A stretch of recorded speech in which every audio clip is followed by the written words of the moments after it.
the bottom line to what's happening in Iraq currently is we see this divide and conquer strategy that was mapped out in the 1980s. It was titled A Strategy for Israel in the 1980s, and it was written by the Israeli Likud Oded Yanon.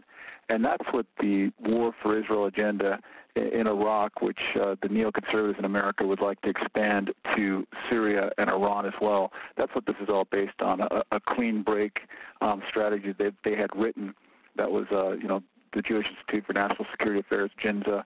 The GINZA crowd, as Colin Powell said, was in control of the Pentagon under Dick Cheney and in the George W. Bush administration. And they had wanted to take down the enemies of Israel, to cut off any support for the Palestinians, Hamas, of course, and the Hezbollah in Lebanon. So that Iraq has basically fallen apart. You had the neocon mouthpiece, Senator John McCain, who recently was on Channel 4 television, calling for the bombing of Syria. And, of course, that's the rest of that clean break, that neoconservative clean break War for Israel agenda. And he basically admitted on ITN, again, Channel 4 in the UK, they did an interview with him in Washington, D.C., and he went on to say that it was all about going after Iran. And that, he couldn't be more direct than that. And he's also saying that we should stay in the Afghanistan quagmire as well. So he was also the one that touted the neoconservative-inspired Iraq surge, saying it was so successful when he ran for president back in 2008. Well, we can clearly see that Ron Paul was the one who was actually accurate when he was saying that surge would not work, and it has not worked. It's not successful, as John McCain kept on saying. He touted it that it was such a successful venture. And what we're seeing here is it was supposed to bring about stability in Iraq after U.S. troops departed, and it most certainly has not. So it's an utter failure, and Iraq is only going to get worse. But on the other side of the token, it's actually a success for the neoconservatives.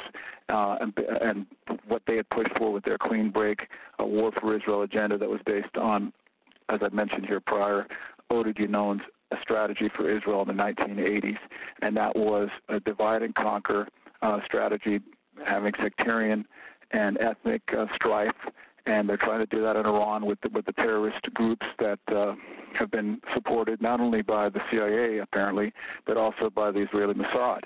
And that hardly ever made the news here in America, but they were supposedly and allegedly and apparently in Pakistan, supporting terrorist operations inside Iran. Now, these are acts of war to include the sanctions that are being pushed for against Iran by the Israel lobby, not only in America, but also in Europe with the Transatlantic Institute.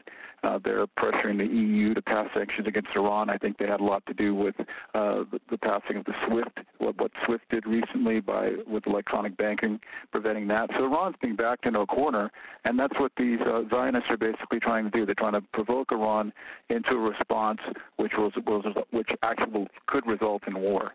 So we have to be very careful, and like we see, they told us that these same neoconservatives said that the surge had worked so well in Iraq. Well, I think we see Iraq falling apart today, but like I said, that's exactly what they had planned all along, a divide and conquer, and when the sectarian Shia and Sunni are fighting each other, that's no threat to Israel from their perspective.